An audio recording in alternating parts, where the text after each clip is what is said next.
गणितीय सदन में बैठे हुए आप सभी मेरे प्यारे विद्यार्थी, आपके प्रति उच्च कामना करते हुए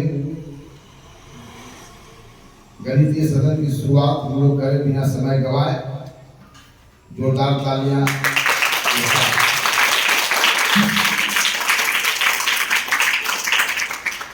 आज के इस सदन में जिन विषय के ऊपर हमारी चर्चा होगी आपके साथ, वो बोर्ड पर लिखा हुआ है।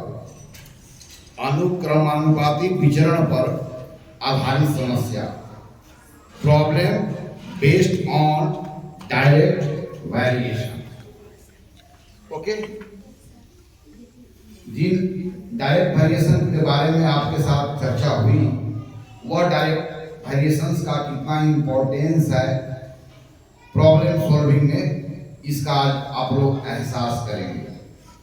तो 6, 7, 8 सारा किताब आप लोग निकाल लीजिए एनसीईआरटी का। सारे सवाल को समाधान आप करेंगे, सिर्फ मैं गाइड करूंगा, और सारे सवाल अनुक्रमानुपाती विचरण पर आधारित होंगे, जिनके बारे में आपके साथ चर्चा करेंगे। तो चले हम लोग विषय की ओर। चलिए, मैं मिटा दूं इसको।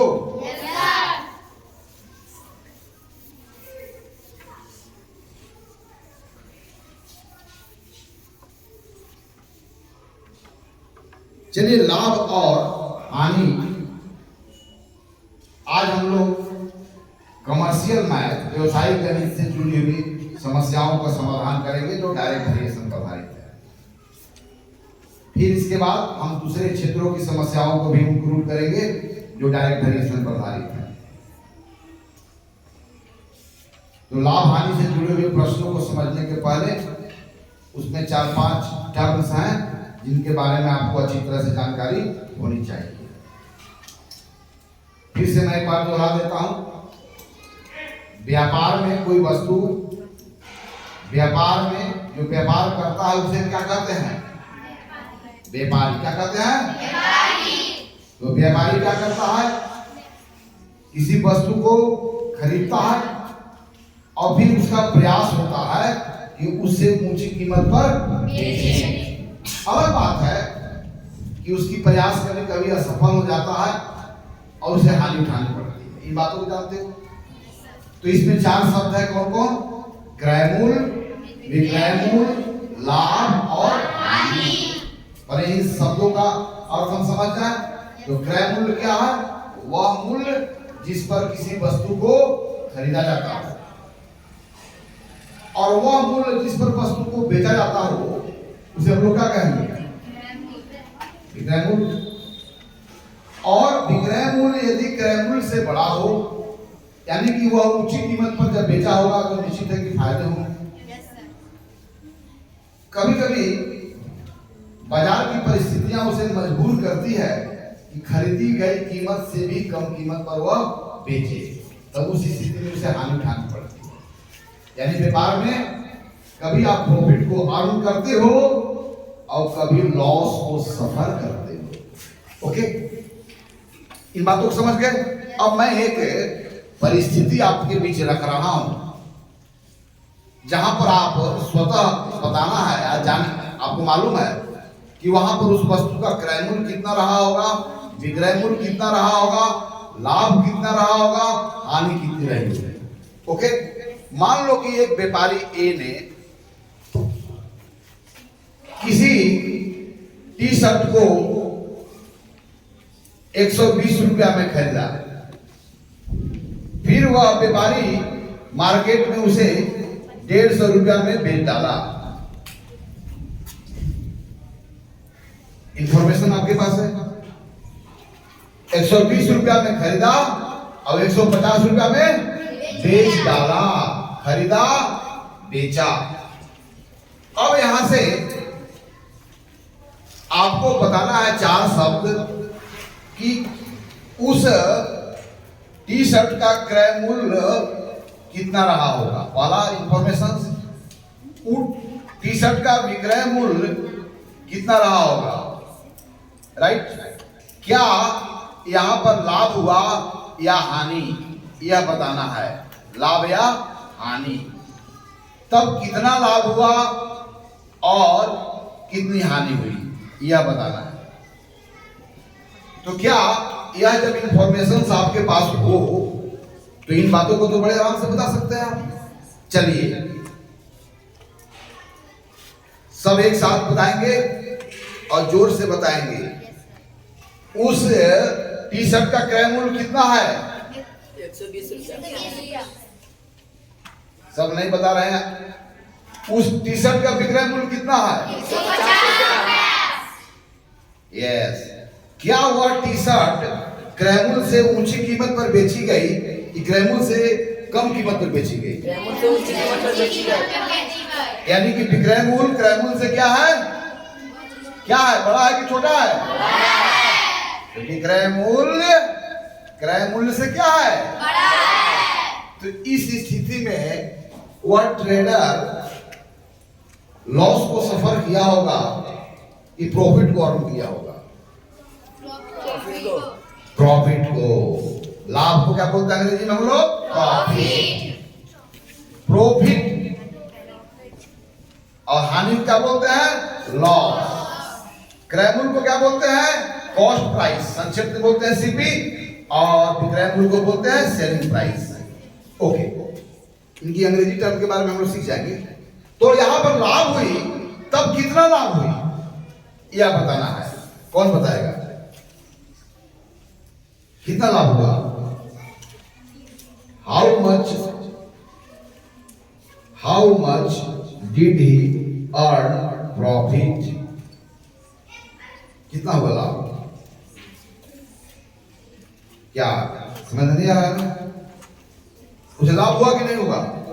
वो व्यापारी ने घर से 120 रुपया लगाया। अब 120 रुपया जो था वो तो शर्ट में तब्दील हो गया। फिर शर्ट को बेचा 150 रुपया में, तो कह रहे हैं कि लाभ हुआ। तो कितना लाभ हुआ?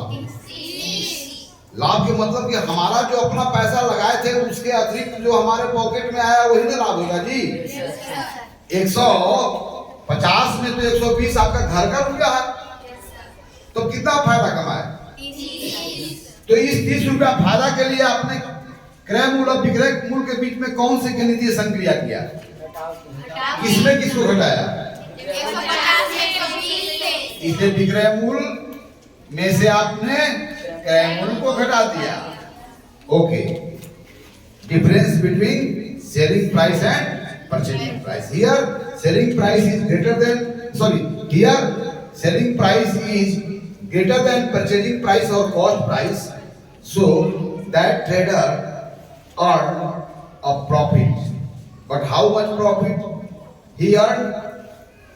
तो यहाँ इन क्रय मूल्य और विक्रय मूल्य के बीच डिफरेंस निकालने पर जो संख्या मिला। अब एक दूसरा स्थिति है। दूसरा स्थिति यह है कि ए ने एक टीवी जो है किसी मार्केट से 5,000 रुपया में खरीदा, लेकिन तब तक सरकार के नियम बदल गई या नई टेक्नोलॉजी आई, इसके कारण यह टीवी का कीमत तो गिर गया मार्केट में। अब यह मजबूरी में टीवी को 3,000 रुपया में बेचना पड़ा, क्योंकि इस ब्रांड का टीवी अब नो यूज हो गया। क्या ऐसा हो सकता है ना? तो आप मुझे बताइए कि ए का क्रय मूल्य कितना है और ए का विक्रय मूल्य कितना है? मतलब टीवी का क्रय मूल्य, वस्तु का क्रय मूल्य होता है और वस्तु का विक्रय मूल्य होता है। वस्तु खरीदी जाती है और वस्तु, तो किसका क्रय मूल्य? वस्तु का। किसका विक्रय मूल्य? वस्तु का। यस। अब वस्तुओं को बेचने पर लाभ जो होता है, हानि जो होता है, उसको समझ आपकी है ही है। अब बताओ यहाँ पर क्रय मूल्य कितना है? बताओ, इस टीवी का क्रय मूल्य कितना है? 5,000। विक्रय मूल्य कितना है? और यहाँ पर लागत मूल्य से कम मूल्य पर, निजी दाम पर या कम कीमत पर बेची गई कि ऊंची कीमत पर बेची गई? यानी पैसा बेचारा 5,000 रुपया लगाया था और उसे बेचने पर कितना मिल रहा है? तो यहाँ पर हानि हुई कि लाभ हुई? हानि क्यों हुई? क्योंकि विक्रय मूल्य क्या है? क्रय मूल्य से छोटा हो गया। और जब विक्रय मूल्य क्रय मूल्य से छोटा हो जाएगा, इस स्थिति में हानि होगी, और हानि जो होगी कितना होगी, तो वह लागत मूल्य से कितना कम पर बेचा गया। लागत मूल्य से तुलना करना है। लागत मूल्य से जितना कम पर बेचा जाता है वह हानि कहलाता है, और लागत मूल्य से जितना अधिक बेचा जाता है वह उसका लाभ कहलाता है। यानी लाभ और हानि का तुलना किससे होगा? लाभ और हानि का तुलना किससे? मैं फिर बोल रहा हूं, लागत मूल्य या क्रय मूल्य से अगर जितना अधिक पर वह बेचता तो उस तब क्या होता हुआ, और क्रय मूल्य से जितना कम पर वह बेचता वह उसका हानि हो जाता। यहां पर क्रय मूल्य से 30 रुपया अधिक पर बेचा है, इसलिए कितना लाभ हुआ? यहां पर क्रय मूल्य से कितना कम पर बेचा है तो 2000 क्या हुआ? तो हानि और लाभ को ऐसे डिवाइड करेंगे कि क्रय मूल्य से जितना अधिक पर बेचा गया वह लाभ हुआ, और क्रय मूल्य से जितना कम पर बेचा गया वह क्या हुआ? तो फिर से आपको बोल रहे हैं, हानि और लाभ की तुलना किससे? याद कीजिएगा, हानि और लाभ की तुलना हमेशा किससे होती है? ये बहुत ही इंपॉर्टेंट फैक्ट है। क्योंकि लाभ को हम डिफाइन ही करते हैं कि जितना हम पैसा लगाए उससे अगर अधिक मिल गया, और जितना अधिक मिला वो लाभ हो गया, और उससे कम जितना पर हम मन में बेचे वो हमारे क्या हो गई? हानि हो गई। तो दोनों स्थितियों में लाभ और हानि के लिए किस संख्या से तुलना कर रहे हो? क्रय मूल्य से। याद कर लीजिएगा, इंपॉर्टेंट फैक्ट। हानि और लाभ की तुलना हमेशा मेरी बात। अब एक बात को और ध्यान दें, बहुत इंपॉर्टेंट बात। तो आप लोग इस बात को समझ चुके हैं, और आपका अंतर्ज्ञान इस बात को बोध हो चुका है, आपके अंतर्ज्ञान को, कि हानि और लाभ की तुलना किससे हो रही है? हानि और लाभ हमेशा किससे तुलना किया जाता है? क्रय मूल्य से, न कि विक्रय मूल्य से ना। अब आइए,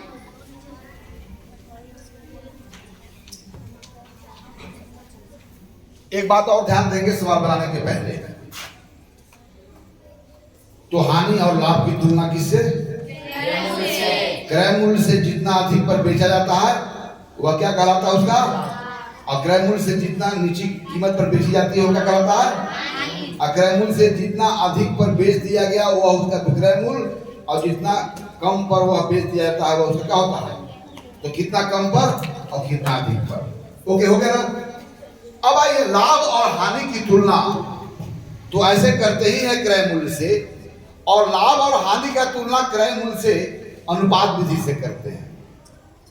यानी कि दो चीज की जब तुलना करते हैं तो दो ही तरीका है कि किसी चीज से कोई कितना अधिक है और कितना कम है। एक तरीका है जिसको बताया सब्सट्रैक्शन मेथड, दूसरा तुलना करना है कि कोई चीज किसी चीज से कितने गुने के बराबर है। तो अगर किसी व्यापार में हमें पता नहीं है कि क्रय मूल्य क्या है, हमें पता नहीं है कि विक्रय मूल्य क्या है। विक्रय मूल्य क्रय मूल्य में कोई एक चीज पता है, और वहां पर 20% लाभ दिया हुआ है, अर्थात यहाँ पर लाभ का तुलना किससे किया गया है? किससे किया गया है?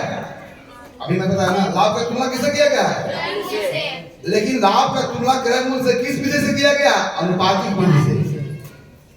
यानी कि यहाँ पर लाभ और क्रय मूल्य का अनुपात को आप लिखते हो लाभ में बटा क्रय मूल्य, और लाभ बटा क्रय मूल्य के मतलब क्या है? यहाँ पर है 20/100। यदि क्रय मूल्य 100 रुपया है तो लाभ कितना है? यानी कि 20% लाभ है, तो इसका मीनिंग यही है कि क्रय मूल्य 100 रुपया है तो लाभ क्या है? 20 रुपया। अब चलो इसको सरलतम रूप में लिखेंगे 1/5, क्योंकि लाभ और क्रय मूल्य का अनुपात है। तो यह तो पता है, और साथ ही साथ यह भी पता है कि लाभ जो है वो क्रय मूल्य का कितना गुना है? 1/5। तो जो भी अगर क्रय मूल्य 100 होगा तो लाभ कितना होगा? 20 होगा। अगर यहाँ पर हम 500 कर दें तो लाभ कितना होगा? 5 हिस्सा 100 हो जाएगा। अगर क्रय मूल्य अगर 80 रहा होगा तो लाभ कितना हो जाएगा? 16 हो जाएगा। क्या हमें पता नहीं है क्रय मूल्य कितना है, लेकिन लाभ और क्रय मूल्य में ये रिलेशन है। लाभ क्रय मूल्य का 1/5 गुना है। अगर प्रतिशत की भाषा में कहोगे तो लाभ बटा क्रय मूल्य कितना है, 20/100 है। इसका मीनिंग हुआ कि यदि क्रय मूल्य 100 रुपया है तो लाभ कितना है, 20 रुपया है। लेकिन लाभ सुनो, लाभ क्रय मूल्य के साथ, हानि क्रय मूल्य के साथ, और यहाँ विक्रय मूल्य भी क्रय मूल्य के साथ कैसा वेरिएशन में है, डायरेक्ट वेरिएशन। यानी कि ज्यादा लाभ अगर होगा तो निश्चित है कि ज्यादा लाभ प्राप्त करने के लिए ज्यादा पूंजी लगाया होगा। ज्यादा हानि हुई होगी तो निश्चित है कि उसकी ज्यादा पूंजी लगी होगी। ज्यादा विक्रय मूल्य यानी कि बेचने के बाद लाभ सहित जो पैसा है वो ज्यादा बड़ा होगा तो निश्चित है कि उस पर लागत मूल्य भी क्या होगा, ज्यादा होगा। तो यहां से 3 चीज समझना है। क्या समझना है कि लाभ क्रय मूल्य के साथ डायरेक्ट वेरिएशन में है, हानि क्रय मूल्य के साथ डायरेक्ट वेरिएशन में है, और विक्रय मूल्य भी क्रय मूल्य के साथ डायरेक्ट वेरिएशन में है। तो दो राशियां जब डायरेक्ट वेरिएशन में हो और मान लो कि इसका एक वैल्यू पता है x1, इसका संगत वैल्यू y1 पता है, x2 पता है, लेकिन इसकी संगत वैल्यू y2 पता मुझे नहीं है, लेकिन x और y में डायरेक्ट वेरिएशन है, तो ये अनुपात क्या होगा, बराबर होगा। तो समानुपात हो जाएंगे। और दो समानुपात हो जाएंगे तो उसमें 3 राशियां ज्ञात होगी। तो आप अज्ञात राशि का प्रयोग मान गणितीय विधि का उपयोग करके ज्ञात कर सकते हो। समझ गए ना। चलिए, इतनी बात हमारी तरफ से। अब सारी कार्य आपकी तरफ से। मैं बैठता हूं चेयर पर और आप हो जाओ एक्टिव। चलो सवाल आओ, अपने पुस्तकों से सवाल आए और आप खुद बनाएं। चलिए पहले इसको बिठाएं। आप सवाल का चयन करें और आप मिलजुल के बनाए। बहुत आसान है, डायरेक्ट वेरिएशन में सब सवाल, कोई मुश्किल नहीं है। देखो ना कितना तुम फटाफट बनाते हो।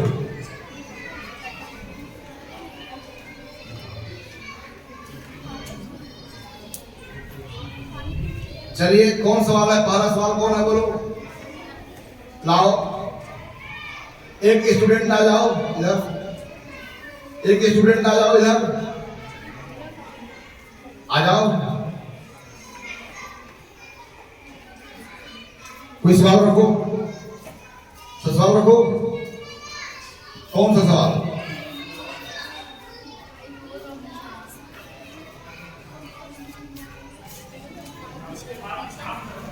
दिखाओ, शुरू से बनाओ, लेकिन सिर्फ लाभ हानि और क्रय मूल्य से जुड़ा होगा ना, ये भी सब उसी पर आधारित सवाल है। इसका कोई रखो। चलो, अंकित मूल्य बटा इस बार थोड़ा सा डिफाइन कर देते तब ना। चलो यहाँ पर आओ।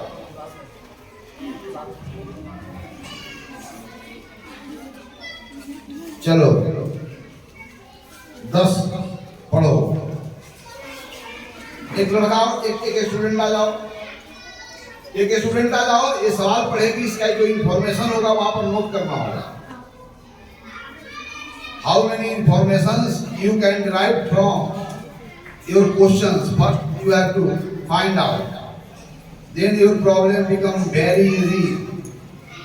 यदि एक सुनाओ, सुनाओ।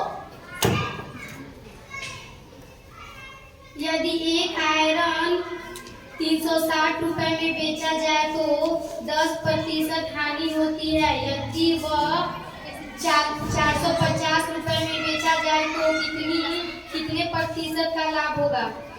चलो, क्या क्या इंफॉर्मेशन है यहाँ पर? लाभ और हानि का दर दिया हुआ है। तो चलो, उसका क्रय मूल्य विक्रय मूल्य क्या दिया हुआ है? बेचा गया है। और कौन सी बेचा गया है? तो लिखो आयरन का विक्रय मूल्य, माने आयरन कितना में बेचा गया है पता है,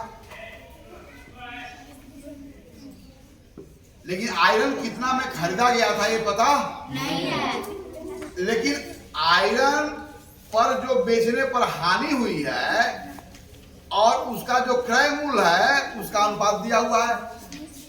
चलिए, तो आयरन का क्रय मूल्य नहीं पता है इसके संगत आयरन का जो क्रय मूल्य वो पता, आयरन का क्रय मूल्य लिख करके आगे प्रश्नवाचक चिन्ह लगा दो। किसके संगत? किस विक्रय मूल्य के संगत में हम बात कर रहे हैं? आयरन के विक्रय मूल्य कितना दिया हुआ है? 360 रुपए। 360 रुपए लिख लो। देखो तुम्हारा नहीं चल रहा है यार। चलो आयरन का अच्छा, इसके संगत क्रय मूल्य मुझे पता, चलो वन डॉट लगा दो बना। लेकिन यहां पर हानि की दर दी हुई है। इस व्यापार में हानि नहीं दिया हुआ, हानि क्रय मूल्य के साथ कैसे रिलेटेड है ये दिया हुआ है। अर्थात क्या दिया हुआ? प्रतिशत हानि को। प्रतिशत हानि कितना दिया हुआ है?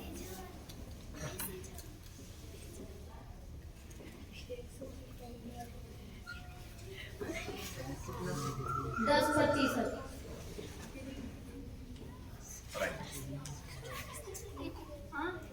तब तुम्हें क्या निकालना है?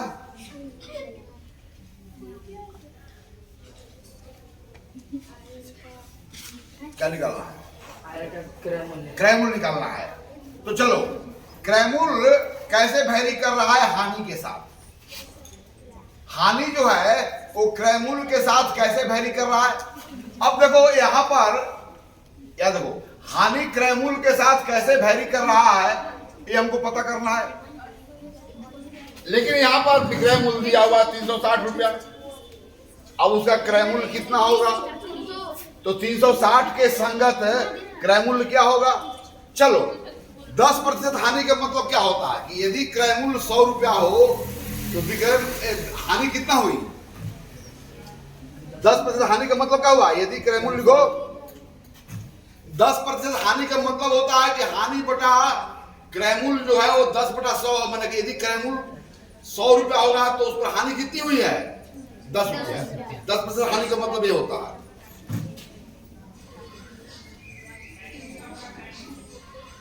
तो हानि कितनी हुई हो? एक बार में देखो जरा, हानि कितनी हुई होगी? हानि कितनी हुई है? 10 रुपया। अगर 100 रुपया क्रय मूल्य है, हानि 10 रुपया हुआ है, तब इसके इस 100 रुपया क्रय मूल्य के संगत विक्रय मूल्य कितना होगा? वेरी फाइन, 90 रुपया।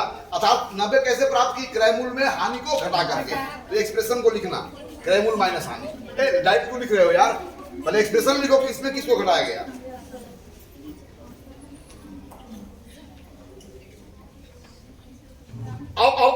अब क्रय मूल्य भी पता है। 100 के संगत हानि कितना है? क्रय मूल्य 100 रुपया है तो उसके संगत हानि कितना है? 10 रुपया। वेरी फाइन, तो पता करो। तब 100 रुपया क्रय मूल्य है तो उसके संगत विक्रय मूल्य कितना है ये पता करो। Very fine. और यूनिट को लिखो। यस, देखो अब हमें 360 रुपया जब विक्रय मूल्य है तो उसके संगत क्रय मूल्य क्या है यह पता करना है। लेकिन विक्रय मूल्य क्रय मूल्य के साथ या क्रय मूल्य विक्रय मूल्य के साथ कैसा वेरिएशन में है? तो लिखो चूंकि, देखो चूंकि विक्रय मूल्य इज डायरेक्टली प्रोपोर्शनल टू क्रय मूल्य, विक्रय मूल्य को दुगना हो गया तो क्रय मूल्य भी दुगना होगा, या क्रय मूल्य को दुगना कर दिया तो विक्रय मूल्य भी दुगना हो जाएगा। डायरेक्ट वेरिएशन चिन्ह लगाओ। क्रय मूल्य को यस। अब यहां पर डायरेक्ट वेरिएशन के सवाल है तो यहां पर टेबल बनाओ, राइट। और 2 टेबल बनाना है। 2 राशियां यहां पर है, 2 क्वांटिटीज, क्रय मूल्य और विक्रय मूल्य वेरी कर रही है। तो यहां पर विक्रय मूल्य को ऊपर में लिख दो और नीचे में किसका लिख दो? क्रय मूल्य। यानी कि विक्रय मूल्य का भी तुलना किससे होगा? क्रय मूल्य से। लाभ का भी तुलना किससे होगा? क्रय मूल्य से। हानि का भी तुलना किससे होगा? चलिए अब मुझे बताओ कि जब क्रय मूल्य 100 रुपया है तो इसके संगत विक्रय मूल्य कितना है? 90 रुपया। Very fine. लेकिन यहाँ पर यदि विक्रय मूल्य कितना है 60 रुपया तो उसके संगत क्रय मूल्य क्या है ये मुझे पता नहीं है। लेकिन इसमें कैसा वेरिएशन है? डायरेक्ट। अब तो उत्तर निकाल सकते हो, लिख सकते हो। यानी कि इसका इसका अनुपात और इसका अनुपात क्या होगा, बराबर होगा। तो यहाँ पर कोई पता अननोन नंबर है, इसलिए अंग्रेजी वर्णमाला के छोटे अक्षर लिख सकते हो। अननोन नंबर तो लिख दो, उसके बदला में एक्स वाई जेड के कुछ भी लिख सकते हो। अब डायरेक्ट वेरिएशन में है तो अनुपात बनाओ, इसको बिठाओ। यहाँ पर दोनों अनुपात क्या होंगे, यानी दो विक्रय मूल का वही अनुपात होगा जो दो क्रय मूल का होगा, या विक्रय मूल के संगत क्रय मूल का अनुपात वही होगा जो 360 के संगत x का अनुपात होगा। चलो बनाओ फटाफट। देखो कितना आसान सवाल है, डायरेक्ट वेरिएशन पे बहुत सारे सवाल मिलेंगे। अपना तो अब क्रॉस मल्टीप्लाई करके उत्तर खोजना है।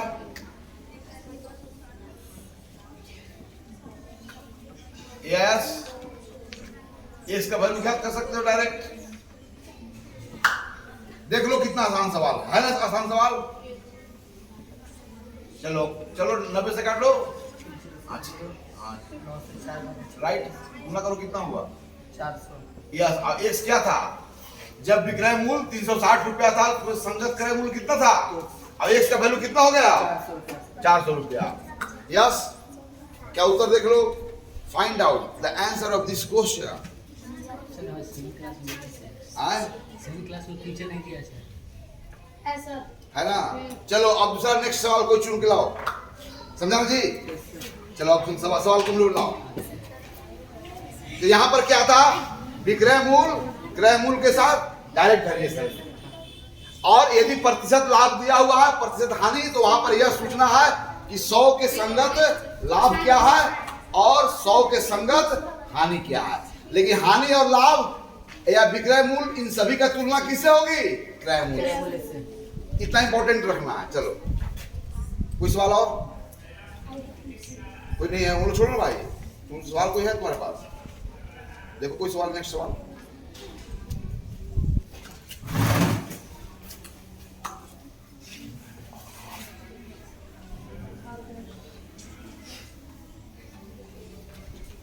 चलो नेक्स्ट सवाल। 50 वस्तुओं का क्रय मूल्य 40 वस्तुओं के विक्रय मूल्य के बराबर है, तो प्रतिशत लाभ अथवा प्रतिशत हानि क्या कीजिए। यस, प्रतिशत हानि का मतलब हुआ हानि और क्रय मूल्य का अनुपात बनाओ और उस अनुपात को 100 वाली हरों में तब्दील करो। क्या, लेकिन पहले लाभ पता करना होगा, और लाभ क्या होता है, क्रय मूल्य और विक्रय मूल्य का अनुपात। तो एक बात और जानना है, तो लाभ के लिए 5 वस्तु का जो क्रय मूल्य है वो 6 वस्तु के विक्रय मूल्य से तुलना करेंगे। 5 वस्तु का क्रय मूल्य और 5 वस्तु का विक्रय मूल्य अगर मुझे पता है, तब 5 वस्तु पर कितना लाभ हुआ मुझे पता है। यानी कि जितने वस्तु का क्रय मूल्य होगा उतना ही वस्तु का विक्रय मूल्य भी लेना होगा, पहली बात। और तब क्रय मूल्य और विक्रय मूल्य को अंतर जो होगा वो लाभ होगा, और लाभ होगा और क्रय मूल्य वहां पर जो प्राप्त होगा उसका अनुपात बनाओगे, और इस अनुपात को 100 हर वाली अनुपात में आप बदलोगे। ये करना है जी। लेकिन क्या क्या इंफॉर्मेशन है, चलो बताओ, इंफॉर्मेशन जोर से बोलो। 50 वस्तुओं का क्रय मूल्य 40 वस्तुओं के विक्रय मूल्य के बराबर है। यस, यही इंफॉर्मेशन है। तो लिख लो 50 वस्तुओं का विक्रय मूल्य बराबर 40 वस्तुओं का क्रय मूल्य। जो इंफॉर्मेशन हो पहले लिखो।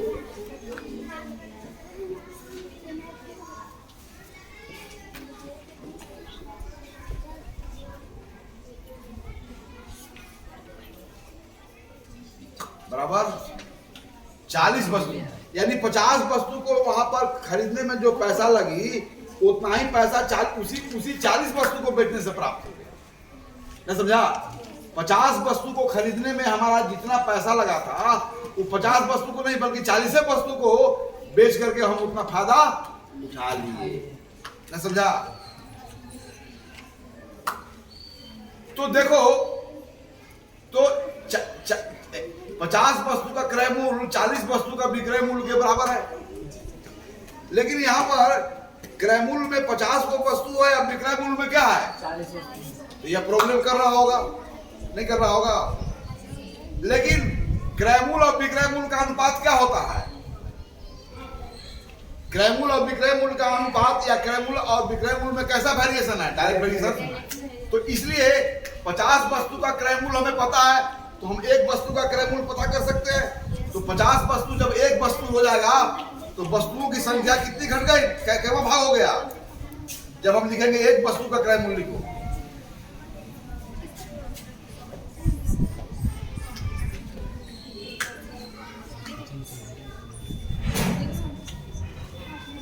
अब एक वस्तु का क्रय मूल्य बराबर, अब देखो यहां पर क्रय मूल्य और विक्रय मूल्य डायरेक्ट वेरिएशन में है, तो 50 वस्तु के क्रय मूल्य 40 वस्तु के विक्रय मूल्य के बराबर हो गया। तो यहां पर एक वस्तु कर देंगे, यानी कि इसका कैवा भाग ले लेंगे। आप कैवा भाग हो गया, 50 वस्तु का कैवा भाग 1 हो गया, 50वां भाग। तो एक वस्तु का क्रय मूल्य होगा, तो इसके संगत इसका 50वां भाग वस्तुओं के विक्रय मूल्य के बराबर होगा। तो कितना हो जाएगा एक वस्तु का क्रय मूल्य, कल ही मैं बताया हूं, डायरेक्ट वेरिएशन है जी। तो 50 वस्तु कितना गुना कम हो गया, 1/50 गुना, तो उसके संगत विक्रय मूल्य भी कितना गुना घट जाएगा, 100, क्योंकि क्रय मूल्य और विक्रय मूल्य में डायरेक्ट वेरिएशन। देखो तो एक वस्तु क्रय मूल्य को संख्या 50वां भाग कितना हो जाएगा 40 का, 100/50। इसमें से कितना से गुना करके यहाँ तक पहुंचा है, तो वहां पर भी संख्या में कितना से गुना करना होगा, तो कितना हो जाएगा, वहां कौन संख्या है 40, तो उसमें गुना करना, तो कितना हो जाएगा।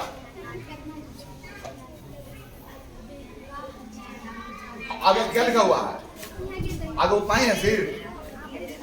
अरे वस्तु ये राशियां, यहाँ पर कौन सी राशियां हैं, यहाँ पर राशियां क्रय मूल्य है, तो यहाँ पर कौन सी राशियां हैं, उसकी राशियां की चर्चा करोगे ना।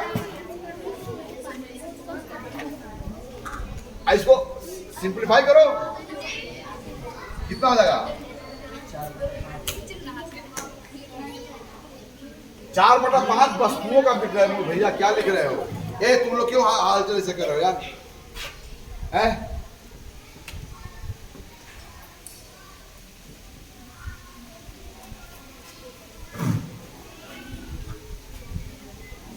अब देखो यहाँ पर एक वस्तु का क्रय मूल्य 4/5 वस्तुओं के विक्रय मूल्य के बराबर है। समझ रहे हो। तो हम यहाँ पर एक वस्तु के क्रय मूल्य को कुछ भी मान ले, क्या मान ले, कुछ भी मान ले, क्या मान लोगे, एक्स मान लो। यहाँ पर देखो माना एक वस्तु का क्रय मूल्य 100 रुपया है,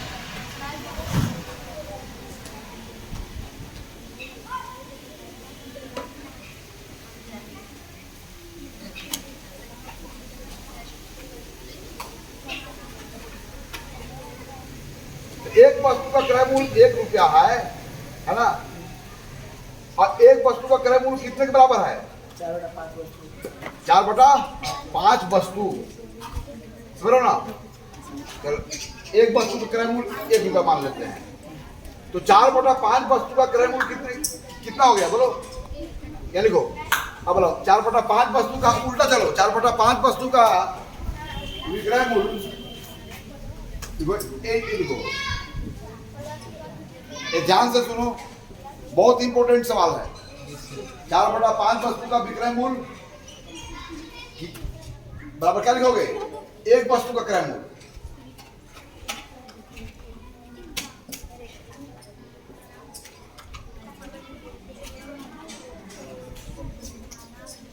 अच्छा ये देखो, अब एक वस्तु का विक्रय मूल्य कितना हो जाएगा, देखो पहले 4/5 में कितना से गुना करेंगे, क्योंकि विक्रय मूल्य और क्रय मूल्य मान को पीछे है, तो 4/5 में कितना 4/5 है, 4/5 में कितना से गुना करेंगे कि 1 हो जाएगा, तो इसमें भी क्या करना होगा, राइट। तो एक वस्तु का विक्रय मूल्य कितना होगा, लिखो। ध्यान दो, एक वस्तु का विक्रय मूल्य कितना होगा। तुम उधर क्यों देखती हो, इधर देखो, उधर से क्यों कर रहे हो भाई।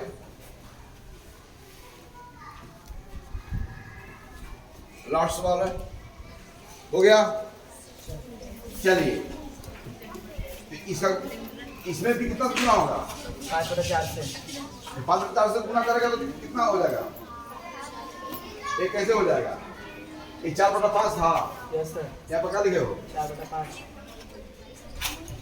राइट। तो अब कितने गुना किया, 5/4 से 5/4 से गुना किया तो कितना हो जाएगा, 1, लिखो। आगे लिखो क्या हो जाएगा, एक वस्तु क्रय मूल्य,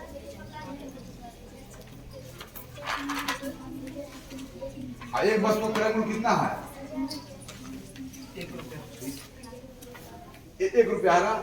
तो यहाँ पर एक वस्तु का क्रय मूल्य कितना हो जाएगा? 1 रुपया। लिखो हम ये एक वस्तु का विक्रय मूल्य कितना होगा? 1 रुपया ना। हाँ लिखो 1 रुपया बराबर 1 रुपया लिखो। एक वस्तु क्रय मूल्य कितना है? माने ना हो एक वस्तु क्रय मूल्य 1 रुपया। एक वस्तु क्रय मूल्य बराबर क्या लिखोगे? 1 रुपया। क्या लिख रहे हो? अरे भाई ये तो लिखा हुआ ही है। एक वस्तु क्रय मूल्य क्या लिखोगे? 1 रुपया मान लो। अब इसकी एक वस्तु क्रय मूल्य की जगह क्या लिखोगे? 1 रुपया। खाली 1 रुपया लिखो। चलो एक वस्तु का विक्रय मूल्य कितना है? एक वस्तु क्रय मूल्य कितना है? तो 1 रुपया में खरीदा गया और 1 ही रुपया में बेचा गया, तो यहाँ पर लाभ हुआ कि हानि हुआ? कुछ भी नहीं हुआ। कुछ भी नहीं हुआ। क्या ऐसा है उत्तर? तुम कहीं सवाल गलती कर दी देखे। हाँ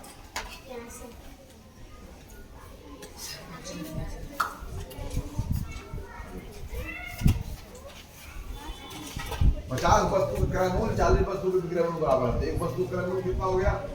तो 50 से 50वां भाग हो गया, तो 40 से 50वां भाग हो गया, 4/5 वस्तु बराबर। एक वस्तु क्रय मूल्य मान ले 4/5 वस्तु का विक्रय मूल्य बराबर एक वस्तु का क्रय मूल्य।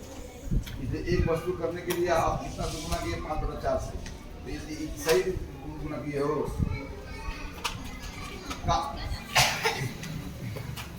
आपने देखो ध्यान से कहा गलती किया। अरे इस संख्या में किससे गुना करना था? इसमें जब गुना किया तो 1 हुआ 5/4 से। तो यहाँ पर जो संगत संख्या में गुना किया जाता है, ये ना उतना गुना हो गया। गलती किया ना। 1 पे गुना करना था, तुम इधर गुना कर दिया। अरे 4/5 से एक वस्तु हो गया, तो इसका एक जो था वो कितना हो जाएगा? 5/4 हो जाएगा। देखो 1 में 5/4 में होगा।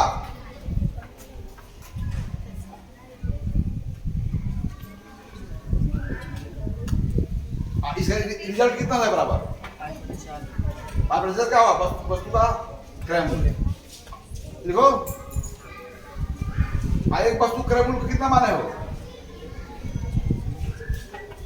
एक वस्तु क्रय मूल्य कितना माना हो? 1 रुपया। इसलिए कितना होगा? 5/4 रुपया लिखो। लिखो 5/4 रुपया। चलो अब एक वस्तु का क्रय मूल्य 1 रुपया है और एक वस्तु का विक्रय मूल्य कितना है? 5/4। एक वस्तु के व्यापार पर कितना लाभ हुआ?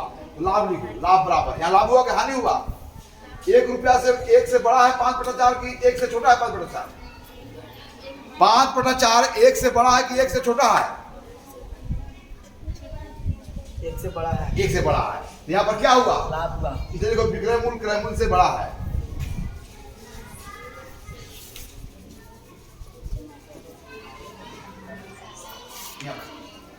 बड़ा चिन्ह लगाओ ना।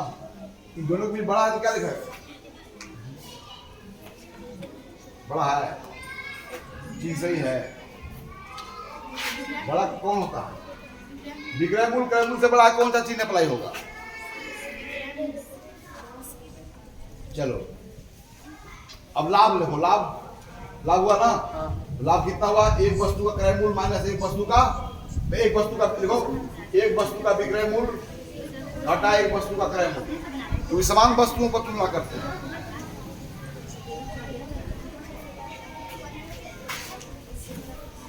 तुम इधर मुख ये करो, माइक को ऑफ कर दो।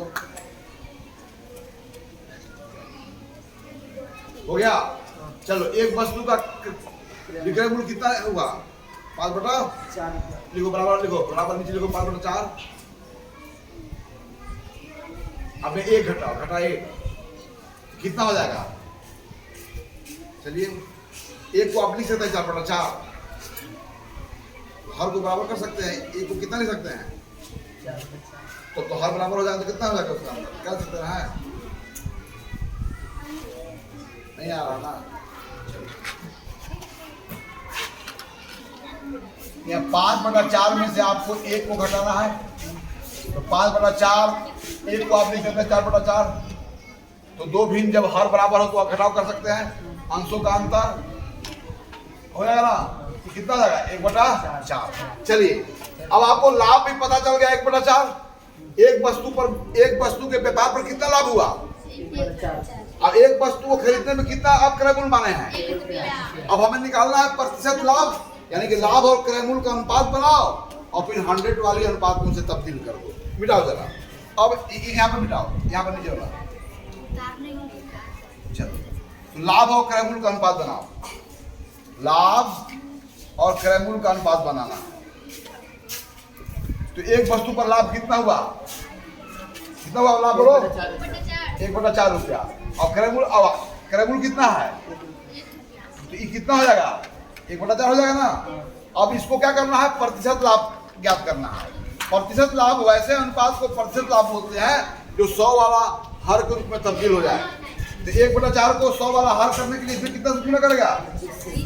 कितना गुना करेगा? कितना हो गया? 25/100। और इस अनुपात को व्यक्त करने का एक तरीका है 25%, यानी उस वस्तु पर कितना लाभ हुआ? 25%। है ना उधर? Yes sir. चलो तो इसमें क्या देखा कि ये भी डायरेक्ट वेरिएशन पर ही आधारित है, लेकिन यहाँ पर टेक्निक की जरूरत है। अगर लाभ है तो एक वस्तु का क्रय मूल्य और एक वस्तु का विक्रय मूल्य निकालोगे तो एक वस्तु पर कितना लाभ हुआ, लेकिन यहाँ पर वस्तुओं की संख्या अलग अलग दी गई थी, है ना। तो यहाँ पर यही है, लेकिन विक्रय मूल्य क्रय मूल्य के साथ वैरी कर रहा था, डायरेक्ट वेरिएशन में था। तो डायरेक्ट वेरिएशन कॉन्सेप्ट का यूज करके हमने उत्तर को ढूंढ लिया। चलो और कोई सवाल रखो।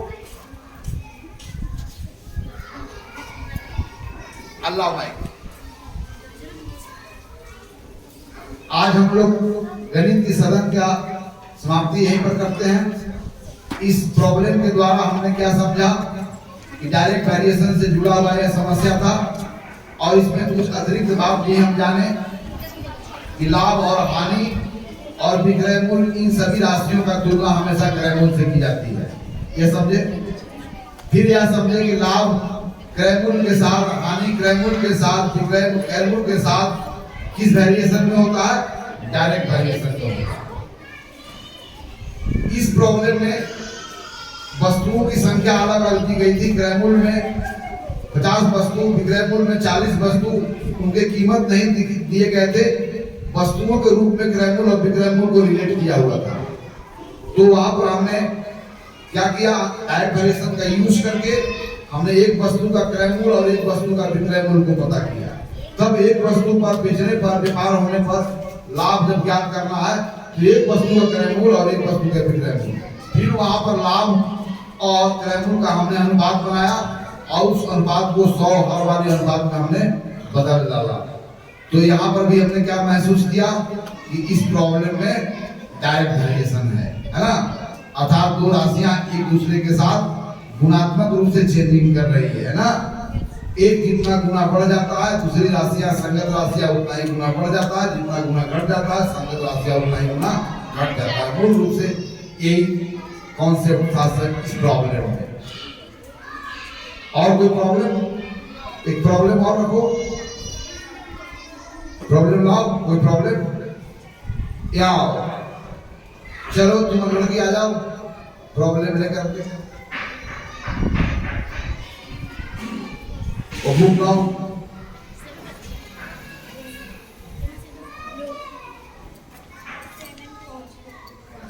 सब कोई है? सब लाओ प्रॉब्लम। कोई प्रॉब्लम नहीं है।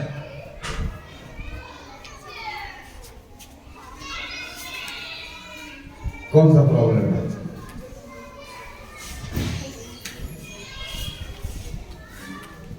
चलो तुम्हें बनाओ। चलो सवाल पढ़ो। अब आओ तुम नोट करो। ये सवाल पढ़ेगा, इंफॉर्मेशन जो प्रश्न में ही जो आवश्यक सूचना दी गई है उसको पहले तुम एकत्र करो, तब उसके बाद प्लान बनाओ कि इस प्रॉब्लम में कौन सा कॉन्सेप्ट यूज हो रहा है। वैसे यहाँ पर आपको मैं पहले ही बता चुका हूँ कि सारे problem based on direct variation होंगे। क्या? चलो सवाल सुनो संसद के सारे बच्चे। हरखू ने 2 बैल क्रमशः 1800 तथा 1500 में खरीदा। हरखू ने 2 बैल खरीदा, कितना कितना में? 1800 और 1500 में। मैंने दोनों बैलों का कौन सा मूल्य पता है? क्रय मूल्य। यस, उन बैलों के अलग अलग क्रय मूल्य पता है, मैंने किस मूल्य पर बैलों खरीदा गया। यहाँ व्यापार में कौन सी वस्तु है या किसकी व्यापार हो रही है? कौन सी वस्तु की व्यापार हो रही है? वेरीफाइड। और इसका व्यापारी का नाम क्या है? हरखू। चलो उसने उन्हें क्रमशः 20% हानि तथा 10% लाभ पर बेचा। चलिए पहले इंफॉर्मेशन को नोट कर लीजिए। हरखू ने 2 बैल खरीदा, उन बैल का नाम हम क्या देते हैं? कुछ नाम देना होगा ना। तो 2 बैल को हम एक्स और वाई दे देते हैं। तो एक्स बैल का क्रय मूल्य दिया हुआ है और उसका संगत हानि प्रतिशत दिया हुआ है। दूसरा मूल्य के क्रय मूल्य में दिया हुआ है और उसके संगत लाभ प्रतिशत दिया हुआ है। जरा देख लीजिए, हरखू के मान लिया कि हरखू के 2 बैल एक्स और वाई है, मान लो। माना हरखू के क्या 2 बैल एक्स और वाई इनको खरीदा गया है। हरखू ने 2 बैल एक्स और वाई खरीदा। देखो उतना नहीं लिखना है, चलो मान लो भाई शब्दों में। तो हरखू के एक्स बैल का क्रय मूल्य कितना दिया हुआ है? 1800 रुपया। ये 2 एक्स का क्रय मूल्य इसमें नहीं है सिपाही, चाहिए दोनों में नहीं है। बाकी वाला का फर्क आओ तो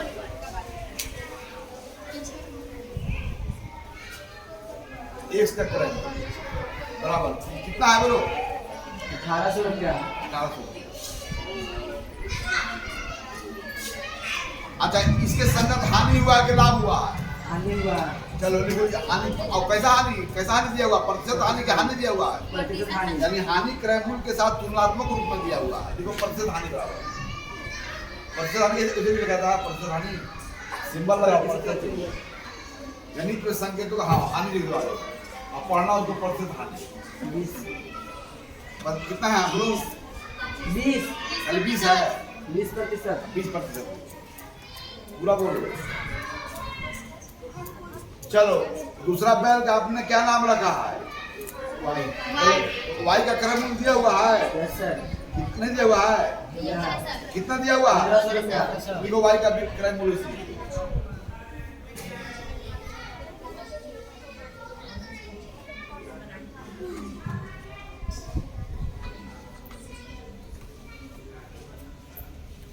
चलो और क्या क्या दिया हुआ है? लाभ प्रतिशत। तो इस बैल के संगत लाभ प्रतिशत दिया हुआ है। तो लिख दो नीचे।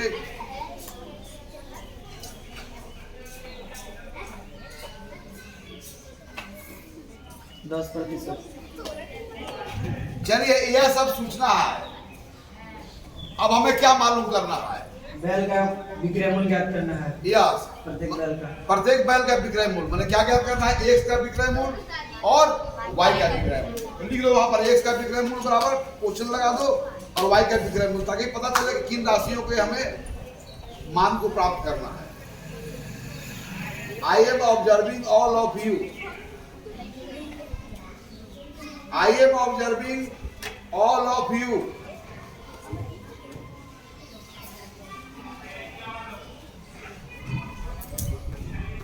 ये भी पता नहीं है। ये आ जाइए, यह भी डायरेक्ट वेरिएशन का है। चलो y का क्रय मूल्य दिया हुआ है तो पहले हम लोग x का पता करते हैं। x का क्रय मूल्य अगर 1800 है तो इस क्रय मूल्य के संगत विक्रय मूल्य क्या है ये हमें पता नहीं है। लेकिन हमें प्रतिशत हानि पता है, मैंने 20% हानि, यानी हानि और क्रय मूल्य का अनुपात क्या है? 20/100। यानी क्रय मूल्य यदि 100 रुपया होगा तो हानि कितनी हुई होगी? 20 रुपया। तब वह कितना में बेचा गया होगा? 80 रुपया। यानी इसके क्रय मूल्य अगर 100 रुपया रहा होगा तो इसके संगत विक्रय मूल्य कितना रहा होगा? 80 रुपया। अच्छा दूसरा बैल क्या जाइए, यदि क्रय मूल्य 100 रुपया रहा होगा तो संगत विक्रय मूल्य कितना रहा होगा? 110 रुपया। 110 रुपया। अब तो निकल गया। तब उस क्रय मूल्य के संगत विक्रय मूल्य क्या होगा? उस क्रय मूल्य के संगत विक्रय मूल्य क्या होगा? क्योंकि विक्रय मूल्य क्रय मूल्य के साथ डायरेक्ट वेरिएशन नहीं होता। ओके, तो चलिए पहले किसकी बात करेंगे? आप एक्स का विक्रय मूल्य को पता करेंगे। चलिए एक्स के लिए क्या है? प्रतिशत हानि कितना है? यानी कि इसका मतलब क्या हुआ? यदि क्रय मूल्य 100 रुपया है तो लाभ कितना है?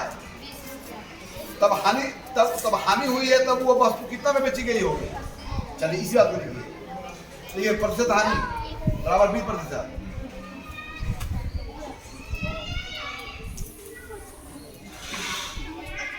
इसका मतलब क्या होगा? यदि क्रय मूल्य 100 रुपया लिखे यदि क्रय मूल्य बराबर 100 रुपया तो हानि बराबर 20 रुपया। तो 100 रुपया के संगत विक्रय मूल्य कितना हो गया? 80 रुपया।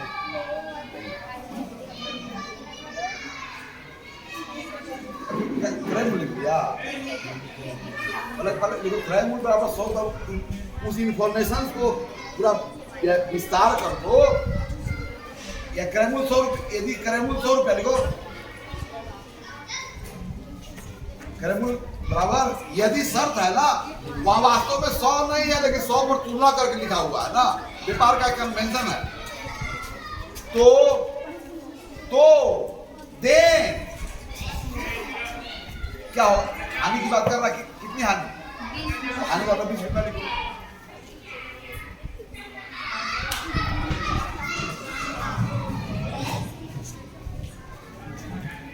तो तब विक्रय मूल्य कितना हो जाएगा? विक्रय मूल्य क्या हो जाएगा? क्रय मूल्य घटा हानि। हानि हुई है तो क्रय मूल्य हानि को घटा करके विक्रय मूल्य को पता करोगे। तो विक्रय मूल्य बराबर देखो क्रय मूल्य माइनस हानि बराबर विक्रय मूल्य बराबर क्रय मूल्य माइनस हानि। और क्रय मूल्य कितना है? 100 रुपया। और हानि कितनी है? 20 रुपया।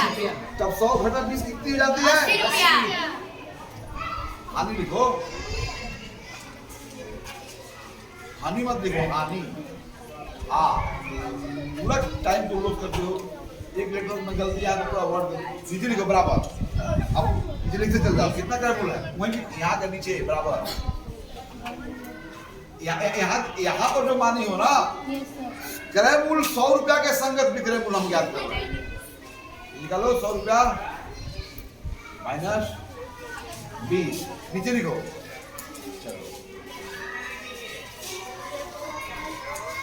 चलो तो क्रय मूल्य 100 रुपया के संगत हानि कितनी है? 80 रुपया। तो क्रय मूल्य 1800 के संगत विक्रय मूल्य क्या होगा यह पता करना है। यानी क्रय मूल्य यानी क्रय मूल्य और नीचे लिखो विक्रय मूल्य। अब क्या क्या इंफॉर्मेशन पता है? यह दो राशियां का 2 अनुपात हम बनाएंगे।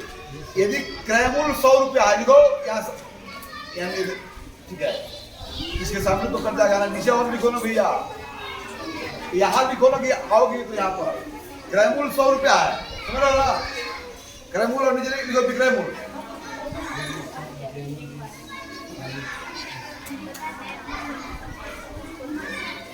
क्रय मूल्य 100 रुपया है, उसके संगत विक्रय मूल्य कितना? विक्रय मूल्य कितना है? हाँ, लेकिन क्रय मूल्य कितना दिया हुआ है? 1800 उधर पकड़ लिखो। तो इसके संगत विक्रय मूल्य मुझे पता नहीं है। और नहीं पता है तो कोई बात नहीं है, उसको हम एक संख्या के रूप में स्वीकार करेंगे, लेकिन वह अंकों में व्यक्त नहीं होगा बल्कि अक्षरों में व्यक्त होगा, उसको एक मान लीजिए। अब चलिए ऊपर को मिटाइए। अब मैं पूछ रहा हूँ क्रय मूल्य विक्रय मूल्य के साथ कैसे वैरी करता है, क्रय मूल्य विक्रय मूल्य के साथ कैसे बदलता है, अनुक्रमानुपाती बदलता है कि नहीं बदलता है? यानी कि क्रय मूल्य और विक्रय मूल्य में कैसा विचरण है? अनुक्रमानुपाती। यहाँ पर 2 अनुपात बनेंगे जिसमें 3 राशियां की वैल्यू है, चौथी आप याद कर सकते हैं। अब लिखो चूंकि क्रय मूल्य इज डायरेक्ट प्रोपोर्शनल टू, चूंकि के लिए वो सीन नहीं, चूंकि के लिए हाँ, क्रय मूल्य डायरेक्टली प्रोपोर्शनल टू विक्रय मूल्य, अर्थात 2 क्रय मूल्य का अनुपात वही होगा जो उनके संगत 2 विक्रय मूल्य का अनुपात था।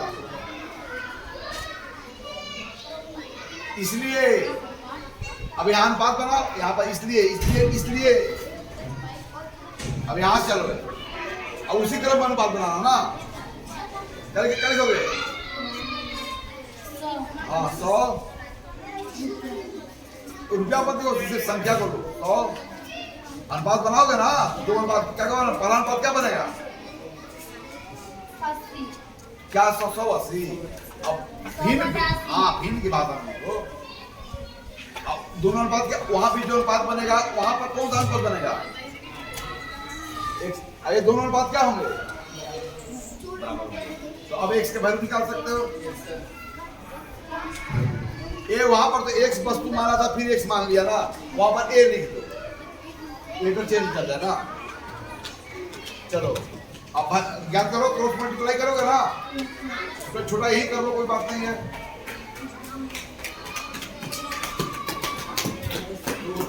और बड़ा एमसीएफ कौन होता है? एमसीएफ निकाल दो, 20 होगा ना। चलो क्रॉस मल्टीप्लाई करो।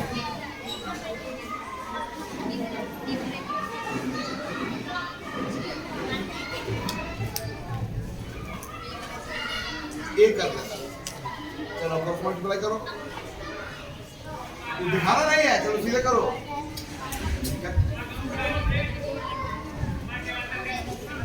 स्टेप आ रहा है नहीं, मतलब डेटा टाइप करो, क्रॉस मल्टीप्लाई करो, क्या होगा? क्या होगा? चलो बताओ तुम दीवार 8 गुने क्या?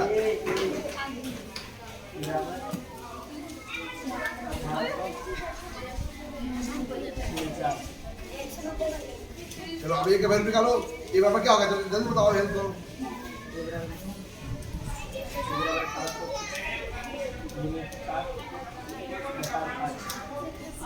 पाँच भाग लग जाएगा ना, तो 18 गुने 100 100 में तो लग जाएगा ना, तो 18 गुने 100 100 में लगेगा 5 से 20, तो 18 गुने कितना होगा? 36 360 कितना जाए बोलो? देखो करके देखो, पंक्ति आई और 3 उतरा, 5 जगह, एक 0 बच गया, और 2 गुना करो, 4 लिखो ना पर।